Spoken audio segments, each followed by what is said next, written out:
My name is Yarrow. Good morning. Thanks for tuning in to High at 9 News halfway through the month of October. This article was hot off the press on Friday. Couple days off, so that's why you're getting it today. Back to my state of California.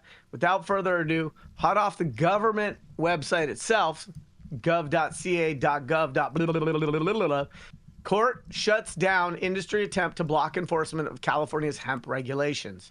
Governor Gavin Newsom today announced that California's emergency regulations to protect children and teens from the adverse effects of dangerous intoxicating hemp products will remain in effect after a court blocked an industry attempt to stop enforcement of the regulations.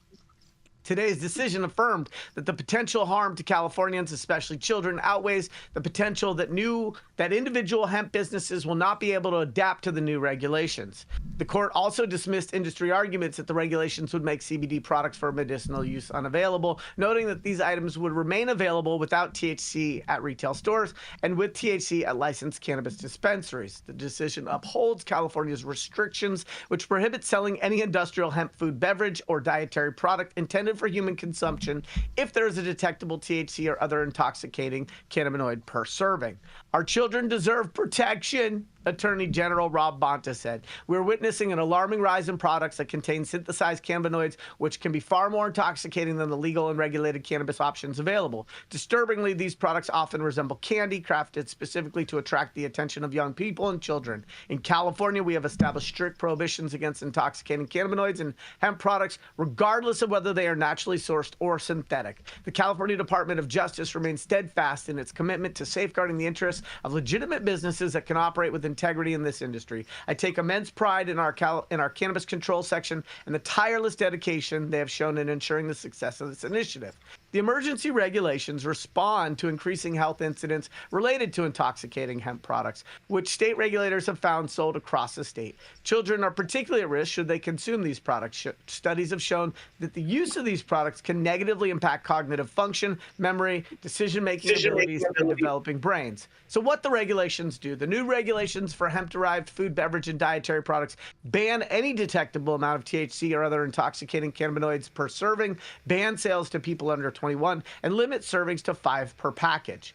What the regulations do not do, the regulations do not ban hemp-derived CBD products with no detectable THC or other intoxicating cannabinoids, and they do not impact the sale of any cannabis products. Cannabis products, including products purchased for medicinal and recreational use with CBD and THC, will remain for sale at cannabis dispensaries.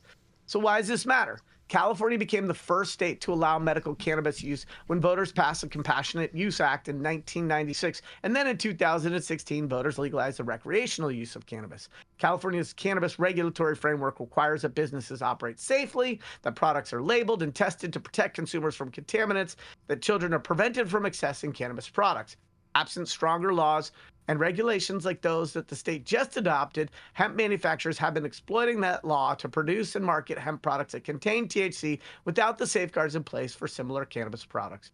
Intoxicating hemp products have been made available at major and small retailers and marketed for their intoxicating THC properties. These new regulations ban these sales. State regulators, including the Department of Public Health, the Department of Cannabis Control, the California Department of Alcoholic Beverage, and the California Department of Tax-Free Administration, as well as the movement to reinstate Jenny's entire forehead, have been tasked with enforcing these requirements. This is Yarrow Kubrin, High at 9 News, ready for your clap back, Dill. First of all, there's an S on the end of it. And second of all, your forehead is bigger than mine, which is funny because you're so much smaller than me. It's not the size of the forehead, it's how you use the brain inside of it. Well, if we had a brain, we wouldn't be doing these hemp regulations because this is absolutely... Hey, Jason, can we get a poll? Yes, you want to... Can we get a poll? I don't... No polls today. Sorry, Rico. Put a 1 in the chat if Yarrow's forehead is bigger than mine. Yeah, we can do that. If they want to poll, they could put their answer in the chat. We could do it. You like that with my big brains and your forehead for that to come out of. There we go, Jenny Beth. Tell them what you want to see, Rico. What are they putting a 1 for? What are they putting a 2 for? 1 if Yarrow's forehead is bigger than mine. Mm-hmm. 2 if mine is bigger than Yarrow's. Mm-hmm. 3 if we wish. Bodie, Joe. Joe voted for me. All right, thank you. Oh boy. All right, so listen. Anatomy aside, I want to hear what you guys think about this. I mean, there was this idea of creating parity and bringing hemp into the regulated cannabis supply chain, and that didn't go very far. And then all of a sudden, Gavin put this injunction or this ban in place. The industry pushed back a little bit, but this is not a new issue. It didn't just come up yesterday. So I'd like to hear what you guys think. So first, I feel like Gavin is like pulling some kind of Christy Nome bullshit, right? Found out he wasn't going to the White House. Now he's going to piss all over everybody's day, especially the cannabis industry. Oh, that's it. He's following the footsteps of Ron DeSantis right now, right? So he's trying to be like California's Ron DeSantis, and I think he's trying to pander to the right a little bit with what he's doing and with his prohibitionist ways. But it's given take my ball and go home. Yeah, he's supporting the interests of his friends. He originally helped to amend 64 to support their interest. Yeah, he was formerly married to Kimberly Guilfoyle, who is crazy. He was. And somehow she was a prosecutor in the district attorney's office. Donald Jr. And Donald Trump was partying with Gavin Newsom before he decided to start running for president. So they're all in the same boat together, man. So vote for the system or vote for a symptom. Which one y'all want to do? I want to know if Kimberly. Just like the Epstein list, we'll see if that ever comes to light. Yeah, totally. Mm-hmm. So the thing about this is I see these states becoming more restrictive in regards to hemp-derived cannabinoids, and what we don't have, and what I think the cannabis industry has been calling for, is parity, so that the cost of doing business to sell intoxicating cannabinoids is equal. And I've said it time and time again, less regulation on cannabis, a little bit more regulation on hemp, parity in terms of what is expected to create consumer safety, age-restricted products. And the states are having to sort of patchwork their way through this because the Farm Bill hasn't been updated. And so we can blame this current administration for that, right? It's not a partisan statement, because that Farm Bill is older than the roaches in my ashtray. We're talking 2018. There's been plenty of time for them to come up with a slightly or significantly more comprehensive set of rules and regulations, and they haven't done that, and they haven't had a reason why they couldn't. Mm-hmm. I've asked you to clean the ashtray out repeatedly, Yarrow. And they repeated. I'm too busy licking your poop, girl. Oh boy. I don't think they've given us a good enough reason to do that either. Yarrow, have we given them a good enough reason to go forward and actually do something? Well, I feel like there is been ample warning that there's going to be some tragic issue that happens with some kid getting a 20 million milligram hemp-derived edible at a gas station and walking in front of a semi-truck, and someone's going to get hurt. And so we're seeing states like New Jersey, California, states are trying to come up with a way to minimize the chance that that happens. But ultimately, the Farm Bill is a federal bill, and the federal government has the ability to make some changes. And it's been 6 years, no changes. I don't understand why they wouldn't have incrementally adjusted it to make more sense and to create regulations that define cannabinoids based on whether they're intoxicating or non-intoxicating.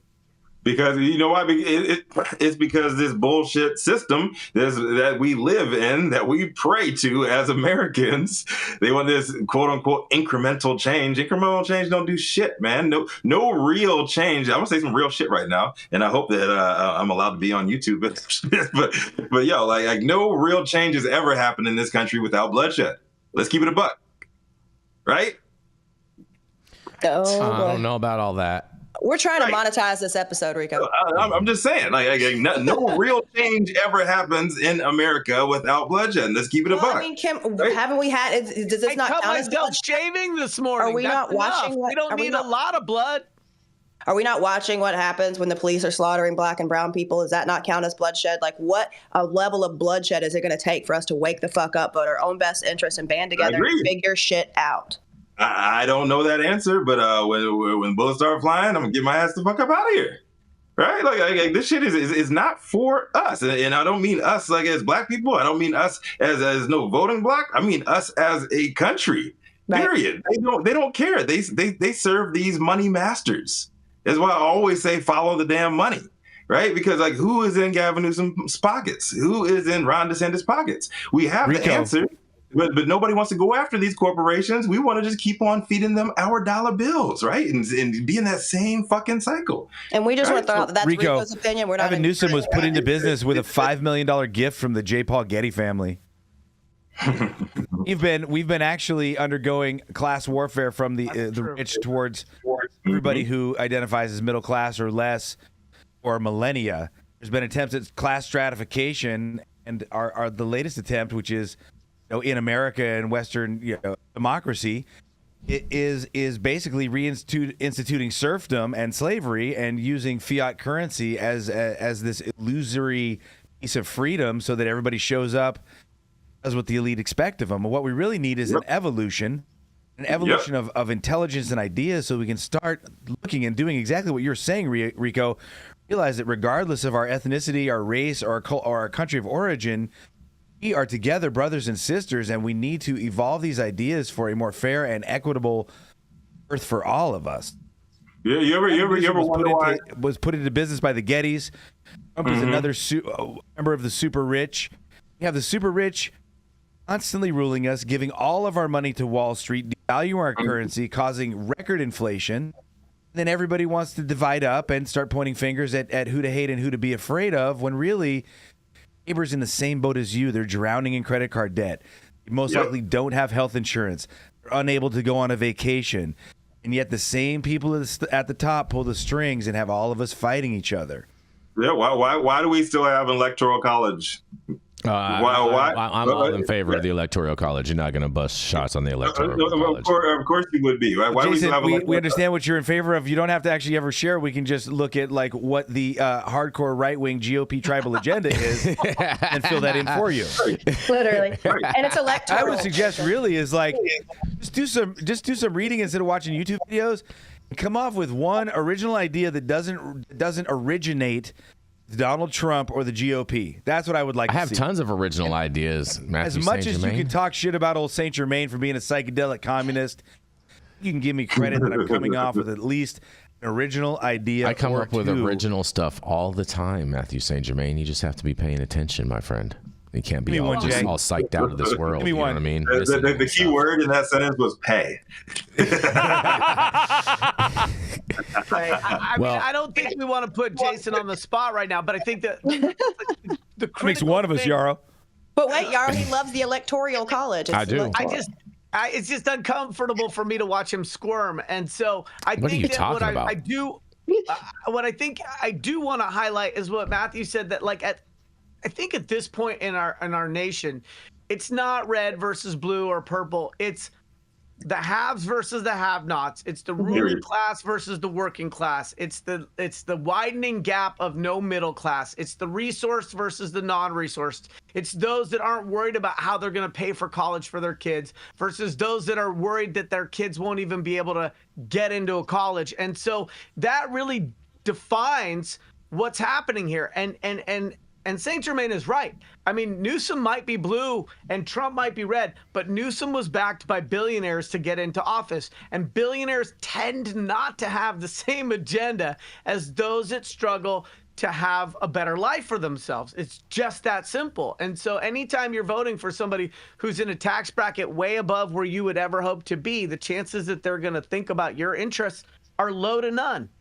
Yep, they're red and blue, and the rest of us are purple and green, baby. Just think about it. And I'm chartreuse. And Mathieu St. Germain, just for the record, because you did ask me.